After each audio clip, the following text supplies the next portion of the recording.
우리 사랑하는 성도 여러분, 자신의 내일 미래에 대해서 나는 어떻게 그 미래를 예상하고 있습니까? 그 미래를 바라보는 나의 마음이 어둡습니까? 밝습니까? 오늘 이 시편 8편을 쓴 사람은 이새의 아들 다윗입니다. 다윗은 미성년일 때부터 너무 험한 세월을 살아왔습니다. 아버지 양떼를 맡아가지고 양을 칠 때 맹수들과 생명을 걸고 싸워야 되는 때가 한두 번이 아니었고, 그리고 그가 세상을 떨 때도 여러분 아시잖아요. 그것도 다른 사람이 아니고 자기 자식 아도니아가 반역을 일으켰어요. 그 다음에 평생 동지였던 자기의 오른팔 같았던 요압 총사령관이 반란에 수괴처럼 돼가지고 어찌하지 못하고 그냥 눈을 감아야 되는 그런 생을 살았던 다윗입니다.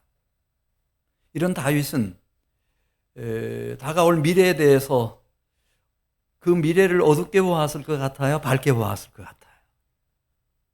우리 예상으로는 어둡게 보기가 참 쉬웠겠다.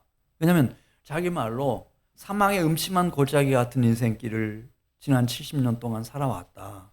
이제 그렇게 쓴 것을 보면 아마 미래를 밝게 보기가 참 어려웠을 것 같아요. 근데 뜻밖에도 오늘 시편 8편 1절에 있는 말씀을 보면은 여호와 우리 주여 주의 이름이 온 땅에 어찌 그리 아름다운지요 주의 영광이 하늘을 덮었나이다.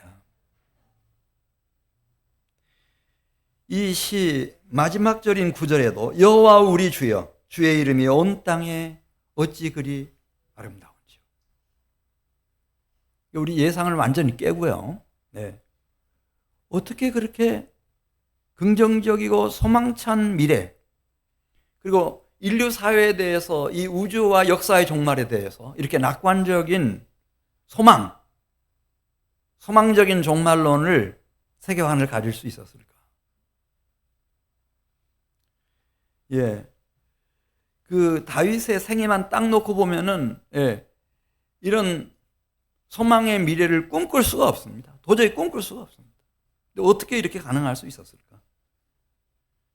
그건 하나님과 하나님의 말씀으로부터 나온 정신이고 신학 사상이었던 것 같습니다. 왜냐하면 창세기 1장에 보면 이 천지를 태초에 누가 창조하셨다고 되어 있죠? 하나님이 천지를 창조하셨다. 그리고 그 창조의 하이라이트로서 사람을 만드시고, 그리고 사람들이 평생 먹고 살 먹거리까지 다 준비해 놓으시고 나서 하나님이 보시기에 심히 좋았더라. 그렇게 말씀하시거든요. 그러니까 성경 어디를 뒤져봐도 예수님에 대해서 성부 하나님이 느끼는 감정, 그거 제외하고 나면 이런 표현이 없습니다. 이게 구약 히브리어법의 최상급인데요. 하나님 보시기에 심히 좋았더라. 왜? 하나님의 작품이어서 그런 것 같습니다. 이 우주 세계를 누가 만드셨나? 하나님 만드셨다. 그 중에서도 하나님이 유일하게 모든 창조물 중에 하나님 자신의 형상을 담아서 만들어내는 작품, 최고의 걸작품이 사람이다. 그런 생각 때문에 여러분, 우리 중에도 이제 결혼들 하셔서 여기 대부분이 결혼하신 분들도 계시지만 자녀를 낳지 않았습니까? 그때 그 첫 번째 태어나는 아이, 두 번째 태어나는 아이, 어머니 입장에서, 아버지 입장에서 보면 얼마나 사랑스럽습니까? 그렇게 사랑스럽기도 하고 그 아이의 미래가 정말 밝은 미래가 되기를 위해서 어머니로서, 아버지로서 간절한 소원도 가지고 기도도 드리고 그렇게 하는 것처럼 다윗은 그걸 느낀 것 같습니다. 다른 곳에서는 이렇게 다윗이 이 우주 세계와 죄송해요. 우리 인간의 미래에 대해서 이렇게 소망적인 종말관을 가질 수가 없는데 창조주 하나님으로부터 온 그런 미래관이었던 것 같습니다. 그 다음에 또 한 가지는 그 창조주 하나님이 당신이 지으신 우주 세계와 그리고 인류 사회를 다스리신다고 하는 생각. 다니엘 9장 24절에도 잘 나와 있죠. 다니엘 9장 24절에 보면 아담과 하와가 타락했어요. 그래서 타락하고 방종하는 길을 계속 갑니다. 하나님이 이스라엘 나라를 이루어 놓으셨지만은 뭐 북왕국은 말할 것도 없고 남유다까지 다 하나님을 떠나서 방종하는 길로 가요. 그리고 바벨론에게 남유다도 예루살렘도 성전까지 다 진멸당하고 말았습니다. 이 다니엘 자신도 포로로 볼모로 바벨론으로 끌려갔어요. 그런데 그런 상황 속에서도 다니엘 9장 24절에 있는 말씀 보면 하나님께 여전히 소망을 두고 기도하는 다니엘에게 주님이 나타나셔서 이런 말씀을 하신 일이 있어요. 다니엘에게 내 백성, 그러니까 이스라엘과 유다죠. 내 백성과 내 거룩한 성 예루살렘을 위하여 내가 71회를 기한으로 작정을 했다. 지금부터 71회 동안, 1회는 며칠이라고 했죠? 7일이니까 71회 동안 내가 이제 어떤 일을 할 것인지에 대하여 이제 다니엘에게 말씀해 주시는데, 허물이 그치며, 얼마나 아담과 하와 이후에, 그리고 심지어 이스라엘 백성들에게도 허물이 많아요. 뭐 손으로 헤아릴 수가 없겠죠. 근데 그 허물이 그쳐지게 할 것이고, 죄가 끝나게 할 것이고, 죄악이 용서받게 할 것이고, 그리고 마침내 영원한 의가 드러나게 할 것이며, 하나님의 종 선지자들을 통해서 주신 환상과 예언이 다 이루어지게 할 것이고, 결국에는 내가 지극히 거룩한 이 기름 부음 받은 자를 보내겠다, 그런 말씀이 있어요. 이걸 우리가 이제 그러니까 예루살렘 성전을 재건하라고 하는 이 페르시아 제국을 창건한 고레스 왕이 이 칙령 명령을 내린 이후 이 역사의 종말까지 이걸 71회로 비유를 하면서 하나님이 깊이 관여하신다는 거죠. 하나님이 다스리시겠다는 거예요. 통치하시겠다는 거예요. 이제 결국에는 내가 지극히 거룩한 자를 보낼 것이고, 그런 기름 부음을 받은 자로서 이런 놀라운 사역들을 수행해낼 거다. 그리고 하나님의 뜻을 이룰 거다. 이 세상 사람들은 이제 이런 것을 알 수도 없죠. 그런데 이 다니엘은 다윗도 마찬가지라고 생각합니다. 하나님이 지으신 세상과 인류 사회를 하나님이 외면하시는 것이 아니고 깊이 관여하시고 다스리시고 통치하신다. 아까 우리 오 집사님 대표기도 해주셨는데, 이 대한민국에 대해서도, 우리 한민족에 대해서도 그냥 그래 너희들 다 잘났으니까 너희끼리 그냥 알아서 해라, 그렇게 방치해 놓으시는 것이 아니고 하나님이 깊이 관여하신다는 거죠. 할렐루야. 그러면 달라지는 거 아닙니까? 그래, 다니엘 9장 25절부터 쭉 있는 말씀 보면, 물론 이제 이후에 어떤 일이 일어날 건지, 지극히 거룩한 자, 기름 부음 받은 자를 하나님이 예루살렘 성전에 작은 나귀 새끼를 타고, 작은 나귀를 타고 이제 거기 들어가게 하실 것이고, 그러면 그 기름 부음 받은 자를 죽인다는 거예요. 죽여 없앨 거라는 거죠. 그거 다 말씀하세요. 말씀하시고, 그러고 나면은, 그러면은 또 예루살렘과 유다 나라는 어떻게 될 거냐. 한 왕이, 이 로마 제국의 황제가 자기 휘하의 장수 티투스를 보내가지고 그 부하들을 시켜가지고 완전히 유다와 예루살렘을 쓸어버릴 것에 대해서, 성전까지 쓸어버릴 것에 대해서 또 말씀하고 계십니다. 환란이 끝나지 않을 거다. 싸움이 사라지지 않을 거다. 그럼에도 불구하고 하나님은 하나님의 이걸 하나님 통치, 하나님 다스림, 하나님 통치의 경륜과 섭리를 그분은 흔들림 없이 쭉 이루어 가신다는 거죠. 그래서 이분이 오셨을 때 이분을 믿고 따르는 사람들에게 이렇게 기도하라고 알려주셨어요. 그러므로 너희는 이렇게 기도하라. 하늘에 계신 우리 아버지여, 이름이 거룩히 여김을 받으시오며 하나님의 나라가 임하시오며 뜻이 하늘에서 이루어진 것 같이 땅에서도 이루어지이다. 나라와 권세와 영광이 아버지께 영원히 있사옵나이다. 이렇게 너희들은 계속해서 기도하라는 거죠. 절대 포기하지 말고. 지금 두 가지 말씀드렸어요. 첫째는 누가 이 우주 세계를 그리고 사람을 창조했는가? 누구 작품이라 했죠? 하나님의 작품이요. 그래서 현재는 환란이 많고 사망의 음침한 골짜기 같은 현실을 살아가고 있다 하더라도 당신이 만드신 이 우주 세계와 인류 사회를 하나님이 깊이 관여하셔서 다스리시고 통치하시는데 그 통치의 경륜, 그 섭리가 하나님의 뜻이 꼭 이루어진다는 거죠. 그것 때문에 우리가 내 인생의 내일과 미래를 소망을 가지고 바라보는 거예요. 인류 사회도 마찬가지예요. 이 세상에서 뭐 별의별 일이 다 일어나죠. 근데 우리가 좌절하거나 절망해야 하지 않는 것은 하나님의 통치 때문입니다.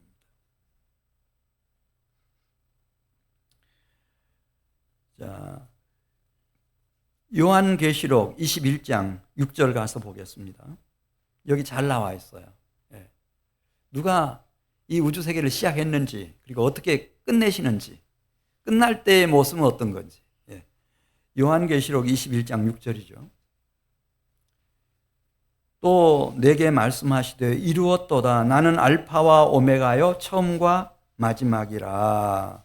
하나님이 알파고 오메가고 시작, 처음이고 마지막, 마무리 다 지으시는 분인데, 따라서 내가 생명수 샘물을 목마른 자에게 값없이 주리니 이기는 자는 이것들을 상속으로 받으리라. 나는 그의 하나님이 되고 그는 내 아들이 되리라.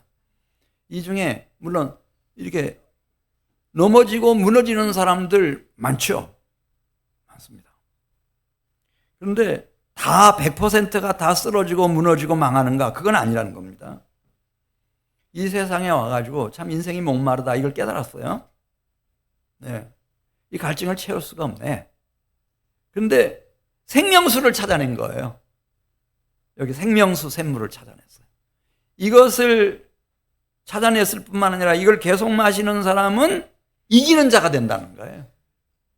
이 세상을 이기는 자가 된다는 거예요. 이 이긴 자들에게는 하나님이 두 가지를 약속하셨어요.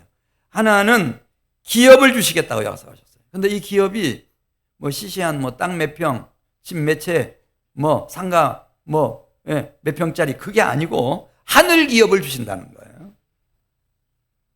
그리고 이 이긴 자들에게는 아주 이 코이노니아라고 하는데 신비한 사귐 속으로 인도하신다는 거예요. 거룩하고 영화로운 신비한 사귐 속으로 인도한다. 그래서 나는 그의 하나님이 되고 그는 내 아들이 되리라. 그럼 하늘 기업이 뭔가? 이제 요한계시록 21장 10절부터 나오죠. 거룩한 성, 새 예루살렘 성입니다. 새 하늘, 새 땅. 우리가 태어났을 때 하늘도 있고 땅도 있고 다 있었던 것처럼. 근데 이거는 새 하늘, 새 땅에 있는 거룩한 성, 새 예루살렘.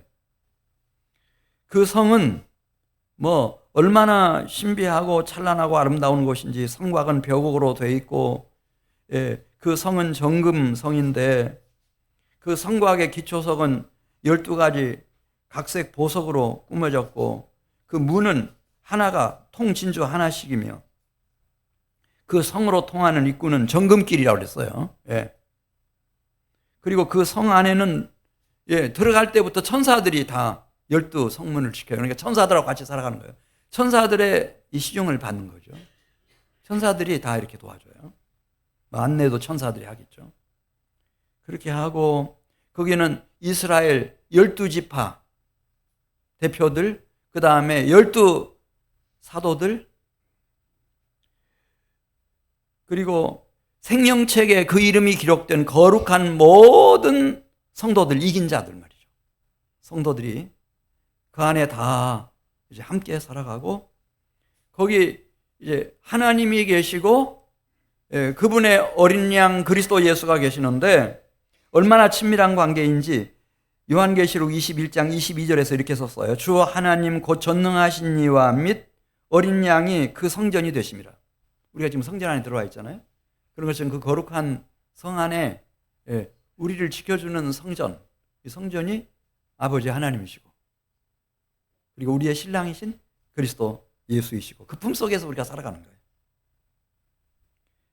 그리고 하나님의 영광이 비치고 어린 양이 등불이 되셔서 해나 달의 비침이 쓸데없다는 거예요. 하나님이 직접 내 심령까지 비춰주시니까, 어린 양이 등불이 되어주시니까. 근데 이곳에 들어가는 사람들은 21장 24절에 있는 말씀 보면은요, 딱 죽어봐야 들어가는지 못 들어가는지 아는 것이 아니고, 이 땅에 있을 때부터 이 하나님의 통치의 빛 안에 있던 사람들이에요. 요한계시록 21장 24절, 만국이 그 빛 가운데 다니고 땅의 왕들이 자기 영광을 가지고 그리로 들어가요. 이 땅에 있을 때 이미 예수 그리스도를 만난 사람들이에요. 그리고 그 예수 그리스도를 통해서 비춰주시는 신령한 빛 가운데 살던 사람들이에요. 그래서 이 세상에서도 이미 자신의 욕심을 극복하는 법을 알고 있었어요. 자신의 허물과 죄를 벗어던지는 힘을 가진 사람들이에요. 베드로 사도가 베드로전서 2장 9절에서 그래서 너희는 택하신 족속이요, 이 땅에 있을 때부터 왕같은 제사장들이요, 거룩한 나라요, 그의 소유가 된 백성이다, 이렇게 말씀하잖아요. 이 사람들이에요. 그래서 그 이름이 생명책에 딱 기록되어 있는 사람들, 이 사람들이 그 영광의 기업으로 들어갑니다.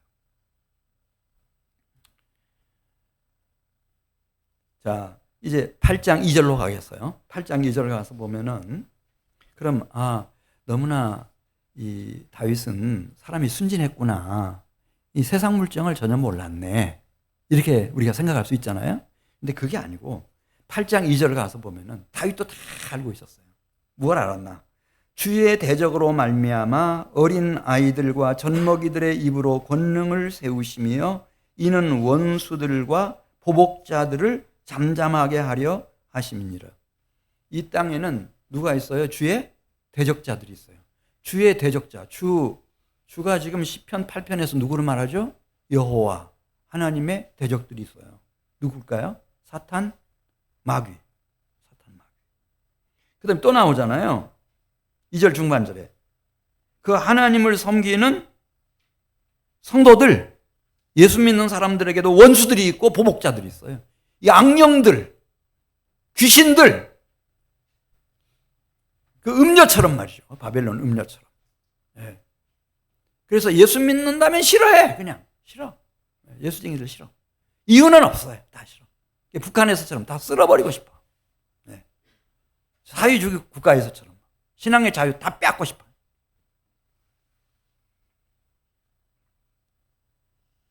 이런 악한 세상, 이런 악한 세상에서 그러면 어떻게 어린 양 같은 주의 백성들이 승리할 수 있나? 지금 2절에서 설명해요. 이게 좀 아이러니인데요. 어린 아이들과 젖먹이들의 입으로 권능을 세워가신다는 거예요. 하나님 나라의 권능을 세워가시는데 나이가 많이 든 장정, 아주 막 역사 힘 센 사람들, 뭐 재력이 있고 권력이 있고 인기가 막 하늘을 찌르는 그런 사람들은 아니고 어린 아이들과 젖먹이들, 이들을 통해서 하나님이 당신 나라의 권능을 세워가신다는 거예요.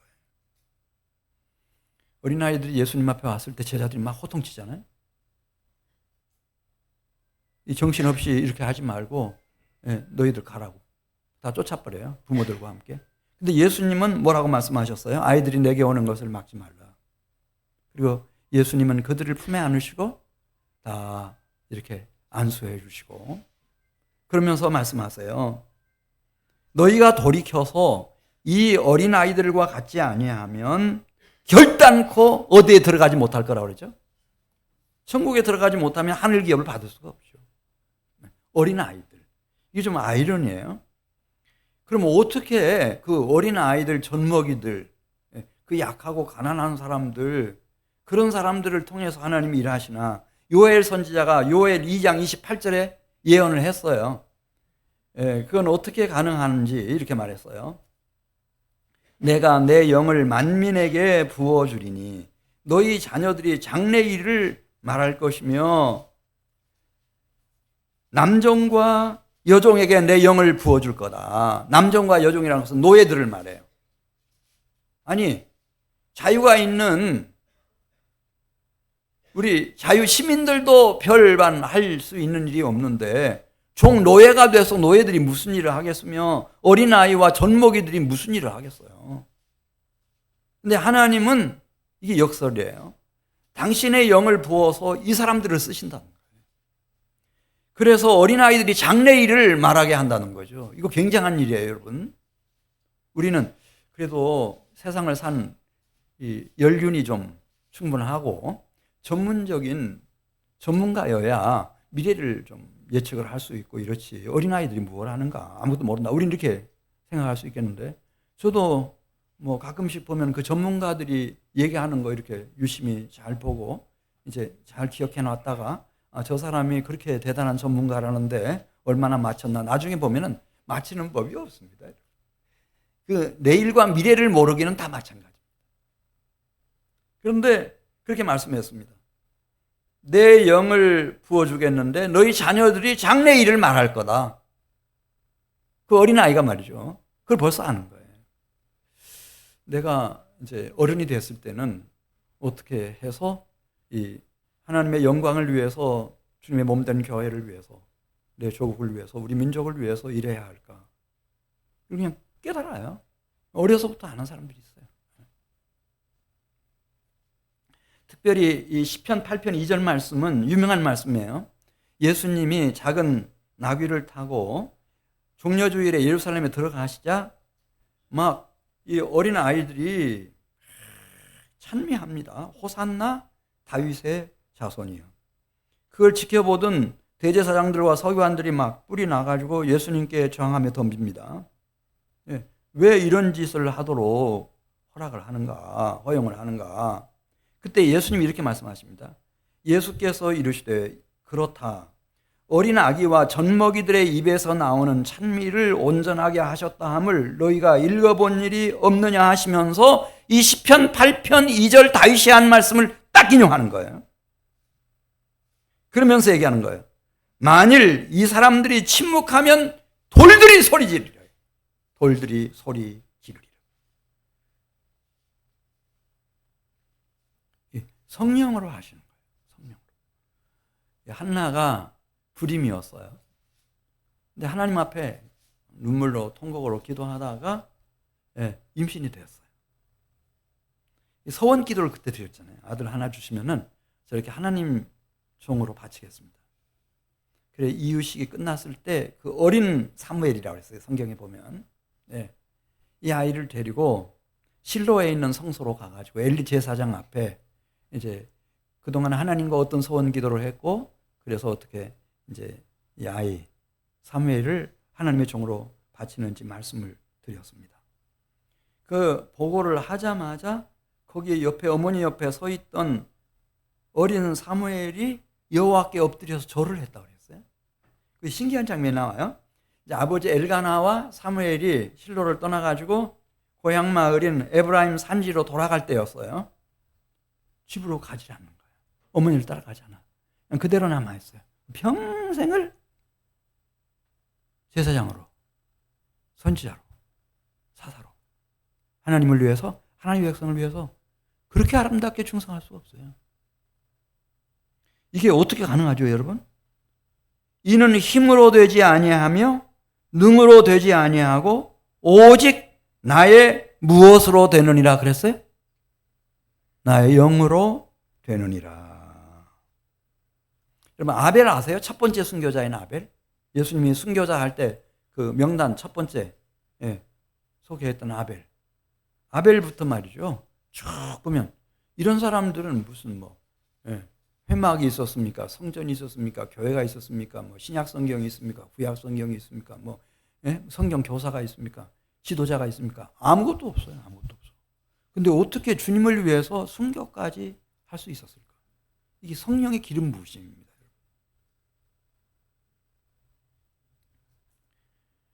예, 이 모세가 공주의 아들이면 됐죠.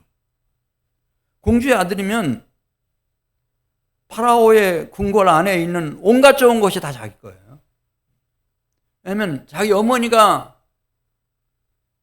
파라오의 딸이니까, 친딸이니까. 근데 그걸 버려두고 그리스도와 함께 주의 백성들을 위해서 고난받는 길로 나설 수 있었어요. 그 120년 동안 충성해요. 어떻게 그게 가능하죠? 그때 창세기가 있었어요. 출애기가 있었어요. 뭐가 있었어요? 신명기가 있었어요. 뭐가 있었어요? 아무것도 없어요. 아무것도 없어요. 성령의 기름 부으심이에요. 이 땅에는 이게 있다는 거예요. 제가 산골 마을에 살았는데 한겨울이었어요. 눈이 막 얼마나 내리는지. 그때는 더 많이 내린 것 같아요. 겨울이었는데 한 지금 5살 때를 기억해요. 5살. 교회 한 번도 안 가봤죠. 성경책 구경도 못했어요. 예배 드리는 거 한 번도 못 봤어요. 근데 한 심리 밖에서 그 대광교회 성도들이었던 것 같아요. 이분들이 성탄절 새벽에 우리 마을에 교회 다니는 집 앞에 와가지고 이 성탄 축하 찬송을 불렀어요. 그때였어요. 제가 자다가 깜짝 놀랐어요. 저는 이 세상에 태어나서 이렇게 아름다운 찬미를 처음 들어봤어요. 완전히 천사들의 찬송이에요. 놀라가지고 어머니를 깨웠어요. 어머니, 이 어디서 들려오는 노래소리예요. 저희 엄마가 말했어요. 예배당 분들이 부르는 노래란다. 그때 예배당이라는 말을 처음 들었어요. 근데 저는 이미 그때 그 찬송을 들으면서 성가대 잘 들었어요. 성령의 기름 부음이 임해버린 거예요. 찬양이 그래요. 한 번도 뭐 예수님에 대해서 하나님에 대해서 뭐 의심한다든지 뭐 이렇게 실증을 느낀다든지 그런 거 한 번 없어요. 왜냐하면 너무 좋았어요. 근데 저는 아쉬웠던 게 뭔가 하면은 이제 그 인자이신 그리스도가 오시기 전에는 이게 아주 드문 일이었어요. 드물었어요. 가끔씩 가뭄에 콩나듯이 이렇게 성령의 기름 부음이 임하는 거죠. 모세에게 성령의 기름 부음이 임한다든지 이런 식이었는데 에녹에게 성령의 기름 부음이 임한다든지.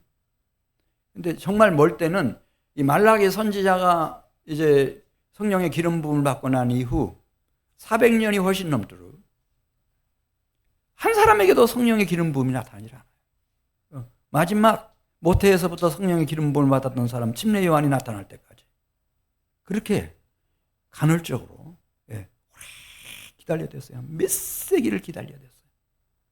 그런데 문제는 이제 하늘로부터 인자가 오셨어요. 그리스도가 오신 거예요. 예수님이 오신 거예요. 그러면서 이 땅에는 새로운 시대가 열렸어요. 보라 지금은 은혜 받을 만한 때요. 보라 지금은 구원의 날이로다. 그렇게 말씀하는 것처럼 그분은 초막절날 성전 높은 곳에 올라서셔서 큰 소리로 외치셨습니다. 이제부터는 누구든지 목마르거든 내게로 와서 마시라. 누구든지 목마르거든입니다. 내게로 와서 마시라. 나를 믿는 자는 성경의 이름과 같이 그 배에서 생수의 강이 흘러나오리라 하시니 이는 그를 믿는 자들이 받을 무엇을 가리켜 말씀하신 것이라 그랬어요? 성령의 생수. 저는 목회하면서 우리 교회에서도 그렇고 다른 분들 이렇게 유심히 보죠. 목사님들도 그렇고. 근데 정말 이 갈급함, 목마름을 가지고 진심으로 이 생명수를 이 성령을 구하는 사람들을 하나님이 외면하시는 것은 제 기억 속에는 없습니다. 우리 주님은 신실하셔서 이 약속을 지금까지 성실하게 이행하고 계십니다. 누구든지입니다. 누구든지입니다. 새로운 시대가 개막이 되는 겁니다. 왜냐하면 이 성령이 오면은 이제 요한복음 3장에 말하고 있는 것처럼 새 생명으로 거듭나는 실제적인 경험을 하게 되고, 이것을 로마서 6장에 보면 시간 관계상 제가 길게는 설명하지 못하겠어요. 예, 로마서 6장에 보면은 이게 이제 심령의 부활입니다. 우리가 궁극적으로는 예수님이 죽은 자 가운데서 3일 만에 다시 살아나셔서 잠자는 자들의 첫 열매가 되신 그 완전한 부활에 이르기 전까지 우리에게 성령으로 심령의 부활을 경험하게 하시는 겁니다. 그것이 뭔가 하면 나의 옛사람이 예수님과 함께 십자가에 못 박히는 겁니다. 여기 살아오시면서 내가 지금까지 살아온 나의 생애에 대해서 별로 유쾌하게 생각이 되지 않는 분들이 혹 계실 수 있어요. 예. 특별히 이제 교회 다니고 예수 믿는 분들은 더 그럴걸요? 이 죄에 대한 얘기가 많아요. 설교 속에도 많고 성경에도 많아. 하나님이 거룩한 하나님이셔서. 그래서 이제 제대로 예수를 믿고 신앙생활을 하면은 이거 어떻게 하나? 이 과거를 고칠 수가 없잖아요. 예, 고칠 수가 없어. 이미 다 끝나버려서. 그럼 이제 아마 둘 중에 하나는 선택하셔야 될걸요? 하나는 그것 때문에 막 예민해져 가지고 마음이 우울하고 이제 우울증이 걸려가지고 이건 나는 불가능한 저주받은 영혼인가 보다 이렇게. 예. 그래서 차라리 그냥 없어지는 게 낫겠다 너 같으면. 예. 그래서 극단적인 선택을 하는 길로 하나 갈 수 있고. 예. 예, 맞습니다. 예, 죽기까지는 그걸 해결할 수가 없어요. 근데 이 죽음이 또 한 가지가 있어요. 그 죽음은 로마서 6장에서 말씀하고 있는 것처럼 우리가 그분의 죽으심과 같은 모양으로 연합한 자가 되는 겁니다. 예수님이 어디서 죽었는가? 십자가 위에서 죽었어요. 그 십자가 위에서 나의 옛사람을 같이 못 박혀서 죽음을 맞이하게 만드는 겁니다. 그리고 침례식 행하잖아요. 침례해야죠. 침례해야 되는데 그 침례식이 장례식입니다. 그래서 나의 옛사람을 그냥 깔끔하게 정리하는 겁니다. 그리고 일어나는 그 심령 속에 심령의 부활이 일어납니다. 이게 새 생명입니다. 이제부터 사는 삶은, 왜냐하면 그 쓴맛을 봤기 때문에, 내가 욕심을 따라서 이 허물과 죄 가운데서 살면은 이 죄값이, 그 저주와 형벌이 뭔지를 압니다. 그러니까 이런 사람들은 옛날처럼 막 그렇게 함부로 죄 가운데서 죄악의 즐거움을 즐기고 누리고 그렇게 할 수가 없죠. 오직 이것만 일어나는 겁니다. 그렇게 예수와 함께 십자가에 못 박혀서 옛사람이 죽어버리고 나면 그 다음에 일어날 때는 이 새 생명으로 일어나는데, 한번 따라서 하세요. 심령의 부활. 새로운 심령이 일어나 버리는 거예요. 이 심령은 로마서 6장에 잘 나와 있어요. 하나님을 위해서 사는 소원을 가져요. 그리스도 예수 안에 있는 게 좋아. 이 세상에 죄악의 향락 속에 빠져들어가는 건 쓰레기통 들어가는 것보다 더 싫어. 네, 더 싫어. 이 심령의 부활을 가진 사람들의 이름이 생명책에 딱 기록되고, 이 사람들이 우리 주님 재림하실 때 그때 부활의 영광으로 다 일어나는 거예요. 영광의 기업을 받고 그 거룩한 코이노니아, 하나님 아버지와 어린 양 그리스도 예수와 천군 천사들과 그 다음에 12지파 대표들과 12 사도들과 모든 성도들과 함께 그 신비하고 경건한 깊은 사귐 속으로 들어가는 거예요. 그리고 영생복락을 누리는 거죠. 자, 우리 3절 가서 보겠어요. 3절 가서 보시면은 이 두 가지를 발견해요. 다윗이 첫째, 이 사람 사람이 쓸모없다, 사람이 소중하다. 어느 게 맞을까요? 다윗은 사람 참 소중한 하나님의 걸작품이다. 이거. 그 다음에 또 한 가지는 그 사람들 속에 아주 독특한 분 한 분을 발견해요. 이거는 신비입니다, 여러분. 어떻게 다니엘이 한 400여 년 후에 인자 같은 이라고 하는 표현을 썼어요. 메시아에 대해서 얘기하면서. 그런데 이 최초예요. 제가 한 주간 성경 묵상하면서 본 이게 최초의 사람이에요. 다윗이. 자, 우리 3절 말씀 같이 읽어요. 주의 손가락으로 만드신 주의 하늘과 주께서 베풀어 두신 달과 별들을 내가 보오니 사람이 무엇이기에 주께서 그를 생각하시며 인자가 무엇이기에 주께서 그를 돌보시나이까. 그러니까 우주 끝이 어딘지도 우리 잘 모르는데 그 해와 달과 모든 별들, 그 다음에 흘러가는 구름 한 점까지, 햇살 하나까지 다 하나님이 지으실 때 사람을 생각하면서 지으셨다는 거예요. 이거 얼마나 오묘해요. 무엇을 생각했다고요? 돈을 생각한 게 아니라는 거예요. 사람을 생각하셨다는 거예요. 그리고 그 사람들 중에 인자란 말이 나오잖아요. 인자가 무엇이기에 주께서 그를 돌보시나이까. 5절, 그를 하나님보다 조금 못하게 하시고 영화와 존귀로 관을 씌우셨나이다. 이제 마지막에 하늘 아버지께서 영화와 존귀의 관을 그 인자에게 씌워주시고 그 인자의 형제 자매들에게, 그 신부들에게 이 영화와 존귀의 관을 다 씌워주시는 거예요. 굉장한 일이에요. 굉장한 일이에요. 여기 인자가 누구냐? 그러지 막서요. 막 성이 차죠. 히브리서 2장 9절에 이렇게 썼어요. 죽음의 고난 받으심으로 말미암아 영광과 존귀로 간쓰신 예수님이다! 이렇게 돼 있어요. 할렐루야. 예수님을 본 거예요. 하늘로부터 한 분이 오셔가지고 우주 끝까지 하나님이 다 지으셨지만 그 중에 누구와 같이 계셨나? 사람과 같이 계셨어요. 그건 이게 그림자가 아니고 영이 아니고 헛개비가 아니고 진짜 참 사람이다. 그래서 예수님이 당신을 부를 때 따라서세요. 인자, 사람 인자, 아들 자자 써서 인자라고 불렀어요. 인자.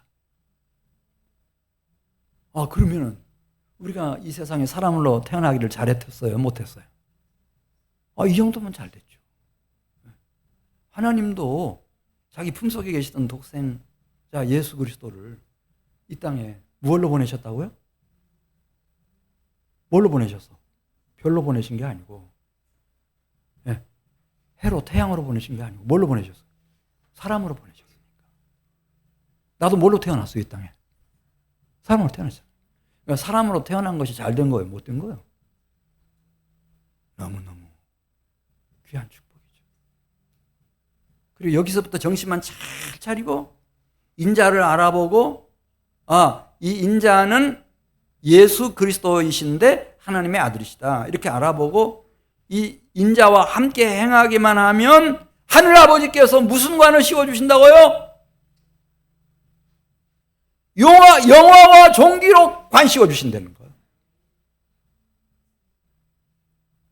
가슴 벅차지요, 가슴 벅차. 그러면 되잖아요.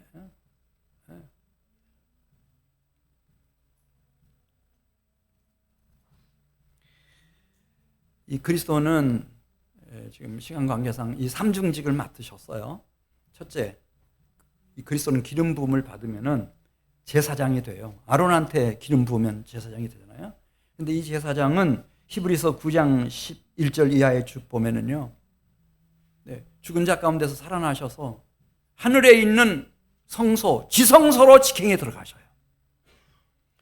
소와 염소의 피가 아니고 흠과 티가 전혀 없으신, 죄를 알지도 못하신 당신 자신의 피를 들고 하늘 성소로 들어가셔서 무슨 일을 행하셨나? 이분은 영원한 속죄를 단번에 이루어내셨다는 거예요.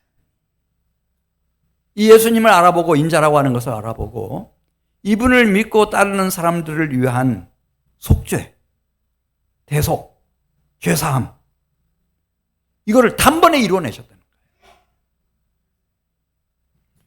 그리고 히브리서 10장 16절에 있는 말씀을 보면 하늘의 지성소로만 들어가는 것이 아니고 이분을 향해서 마음문을 열고 있는 사람 마음속 지성소인 양심까지 들어간다는 거예요.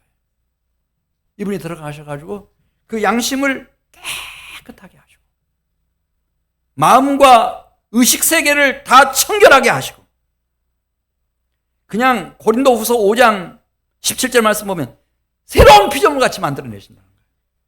그런 제사장이에요. 하늘에 있는 영원한 대제사장. 큰 대제사장.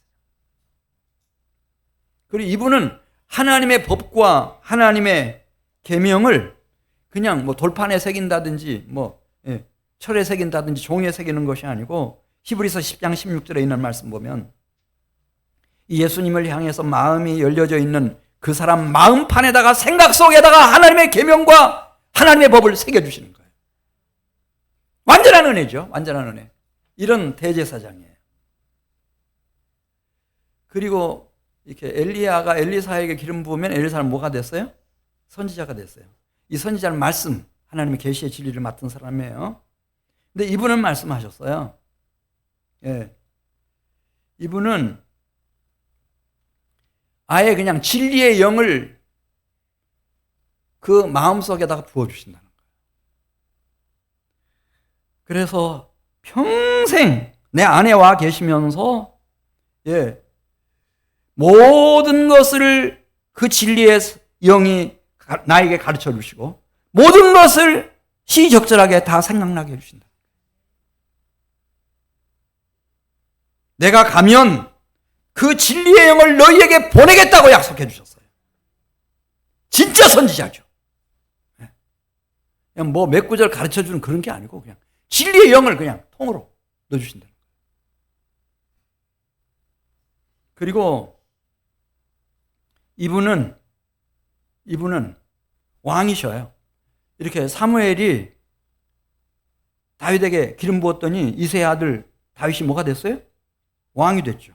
왕이 된 것처럼 시편 2편에 보면은 그렇게 말씀해요. 하나님이 약속했어요. 이 세상에 왕들이 있어요, 없어요? 옛날부터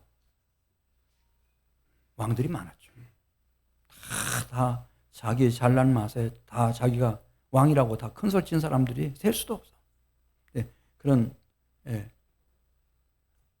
허접한 왕들 말고 시편 2편에 보면은 내가 나의 왕을 내 거룩한 산 시온에 세우겠다 이렇게 하나님이 약속하신 일이 있고 그 왕은 누구를 왕으로 세우는가? 내 아들을 내가 왕으로 세울 거다 그렇게 말씀했고 그 아들이 왕으로 통치하는 나라는 세상 끝날까지 세상 끝까지 땅 끝까지 이를 것이며 세상 끝날까지 이를 것이고 그 왕은 철장 권세를 가지고 이 세상의 악한 것들을 질그릇 부수듯이 부수시는 그런 권세를 가진 분이라고 했습니다. 이분이 딱 오셔서 그랬습니다. 네, 승천하시기 전에 하늘과 땅의 모든 권세를 내게 주셨다. 이 세상에 모든 권세를 가진 왕 한 명도 없었습니다. 지금까지. 로마 제국의 황자라도. 하늘과 땅의 모든 권세를 가지신 분이고 이분은 골로새서 2장 9절에 있는 말씀 보면은 모든 통치자와 임금들과 권세자들의 머리라고 말씀하셨습니다. 이분이 오시는 겁니다. 이분이 재림하시는 겁니다. 그래서 소망이 있는 겁니다.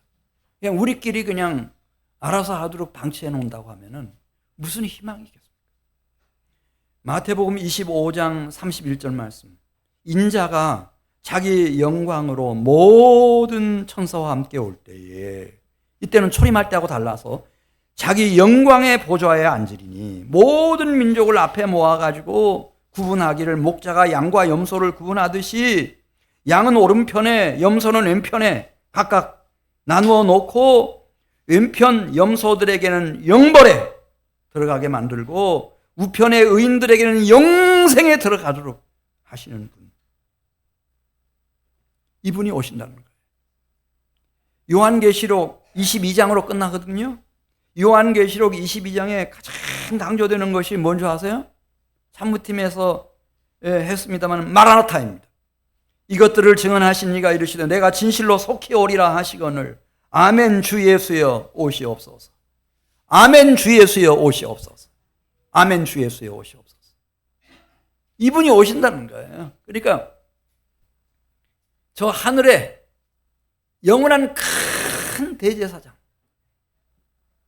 진리의 성령을 각 사람에게 부어주실, 속에 거하게 해주실 최고의 선지자, 하늘과 땅의 모든 권세를 가지신 그분이 오시는데 이때 이분은 심판주세요.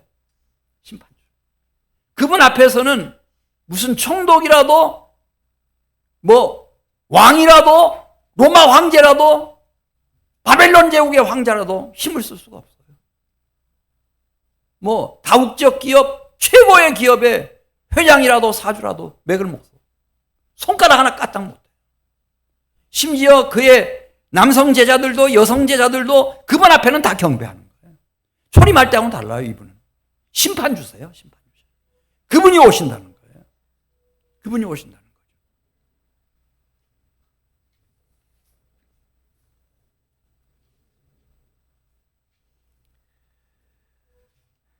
여러분, 이건 비밀이었는데요. 창세기 1장에 사람을 만들 때 누구 형상대로 만들었다 그랬어요? 하나님의 형상대로 만들었다. 그게 이제 고린도전서 15장 47절에 그 신비한 설명이 나와요.